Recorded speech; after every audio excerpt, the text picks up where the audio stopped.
If you're still struggling with getting the 4K badge, let me just show you how easy it can be. Now the thing with the 4K is I believe any average player can actually get it, and it's not necessarily a case of how good you are, but how much you kind of want to farm damage. And obviously you don't have to farm damage. If you're incredible at the game and you get a ton of kills, you will get your 4K easily, but there are ways that you can kind of play Apex to make things a lot easier and help you farm damage towards the end of the game to help you get that 4K. So I'm just going to cover a few different tips to help you get it and how you can improve your chances of kind of getting a high damage game if you are really struggling with it. Now the thing I did here is it is Storm Point, which isn't my favorite pubs map, but I've had two 4Ks on this now, and it's not a map I play often, but it is entirely possible. The thing you want to be doing is landing near enemies at the start of the game. Now when I play pubs, however, I always go for kills no matter what. I just like to run around for the guns and get in a fight as fast as possible because that's what I enjoy doing. The thing with the 4K is you don't necessarily need a ton of kills, but you need to be getting damage, and the majority of that will be better getting, you'll be better getting that at the start of the game when everyone's got less loot, less armor, and it's super easy to get some pretty easy kills. So I did land Cascades, and there we were just kind of lucky. We met squad after squad after squad, and it just kind of rolled into multiple kills, which obviously helped rack up the damage. Now you can get 4K in trios or duos, whatever you're most comfortable with. I was solo queuing, so this was a random Bloodhound, but they were a great teammate, and I'll show you exactly why towards the end of the game. I've put that in and how he actually helped me get a 4K badge on Valkyrie. So the thing I want to mention is you need to be playing smart and you need to be playing aggressive as well. Obviously you don't want to go down, and in this game I wasn't even going for a 4K until I noticed halfway through. What I was doing, however, is playing for the win and just playing to survive. So you'll notice my Bloodhound goes down here, but I didn't immediately res them. I kind of played a little smart, waited for the area to be clear, and then I heard a Valk come in as well. So I was like a bit hesitant to res, and obviously I'm playing for my benefit here. It's a solo queue, and the aim is to stay alive, and I was going for wins. So I let the Bloodhound back up a little, make sure the coast was clear before actually going for a revive there. This Bloodhound was a really solid teammate, and all this although I ended up finding the Valk like on top, and they kind of had the angle on me, I just retreated, healed up, and waited for the Bloodhound to get around the corner while covering them best I can before heading straight back into the fight, because I want to be involved with these fights as much as possible. Like I said, at Cascade, these squads just kept coming and coming and coming, so it was easy damage. I mean, I was just shooting people, and here, although I didn't get the kill, which is what I was aiming for, you know, we still dropped a fair amount of damage. Now, I did let my Bloodhound go down here. Unfortunately, he was pushing another guy while I was occupied with the other squad, as there was multiple squads around us. I believe that's a Wraith I missed out on earlier. So we've got to revive this guy, and we go in, and hopefully, you know, we've got a Mastiff. We can secure this nice and easily. I hear the Wraith taking the box, so it's a nice little chance to push in, and a nice quick 2-tap with the Mastiff. Now, here's kind of where I noticed I could potentially get the 4K. I was at 2,000 damage, and I think around the 2K mark, mid-game, towards the end game when there's a few squads left, is the perfect amount of damage to be in to really farm some damage. And this is how I've got my 4Ks most of the time. So I asked my Bloodhound, look, I'm at 2K, would you mind if we farm some damage? And he was okay with it. They started crouch spamming, which was like, I'm presuming, a yes.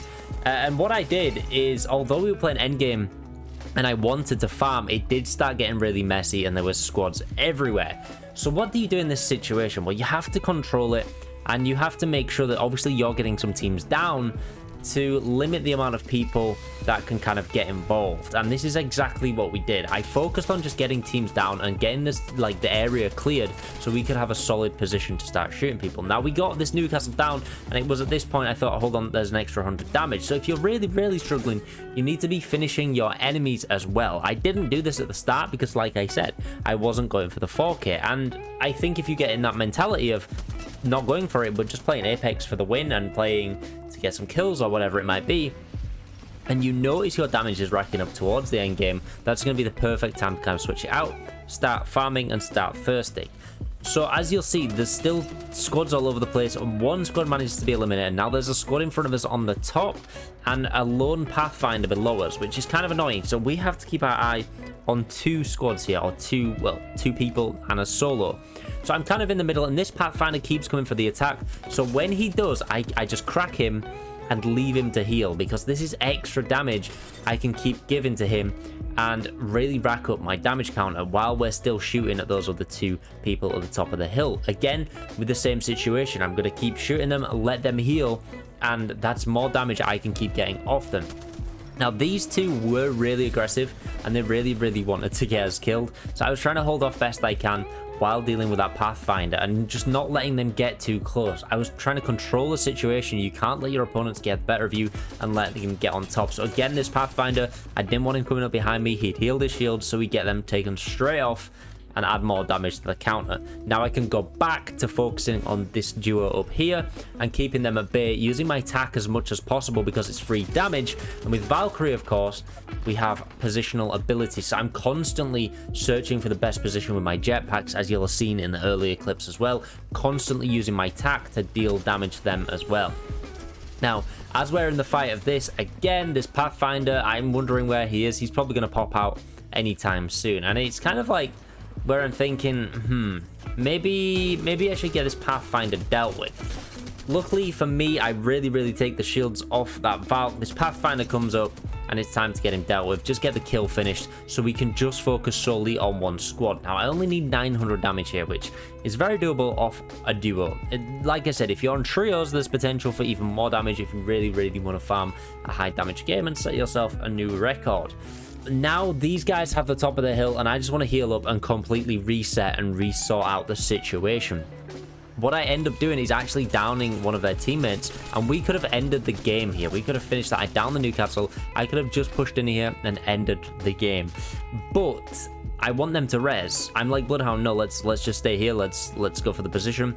I want them to res because, again, I can knock them and they can res again, and I can just keep farming damage. Now, this is the thing with the damage badges I think people don't do. I think when they get to the end game, or they obviously get a bit excited and want the win, and they're scared that they might not get the win. So what you need to be doing is just controlling the situation and making sure that you kind of like get as much damage as you can. So if you knock them, let them res. But this Bloodhound unfortunately did push up, and it left us in a 2v1. So this did make the situation even easier to control, but unfortunately it just meant it was a more drawn out process. This Newcastle just kind of anchored down at the top of this, so this is why I've sped this part up. The Newcastle just kind of anchored down, and literally now it's a case of getting 400 damage. And I'm just keeping my teammate in the loop, you know, constantly chatting, saying, oh, I only need 400 damage, 200 damage, whatever it was. And I think that's a great way to kind of get your teammate on board.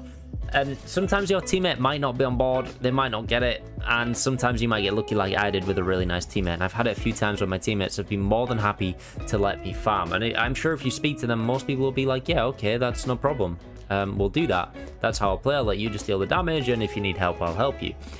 And this is why I've kind of sped this up, because getting the 4K is quite boring sometimes, and you're literally just dealing damage, letting people heal, dealing damage, letting people heal. And once I knew I was like at the 3800 mark, I thought I'd just push it. So I just went in with a Mastiff, get this cleaned up, get the win. And obviously he had full shields, was quite lucky, and we just get them taken off. I dropped down in case he wanted to heal, but I noticed like my damage is like 50 off, and he must have full health, so we get that cleaned up. And it's just that simple to kind of get the 4K. If you really want it, you can just really farm towards the end. And if you have a teammate that's on board, or you want more people to kind of shoot at, hop in trios rather than duos, just whatever your preference is, maybe your favorite map, and just think about where you're landing. Land hot, but not hot enough that you're not going to get a gun, not going to get like some solid loot to actually get some kills. If you want to see more Apex content, you can click on the screen now. Thank you so much, and I'll see you in the next one.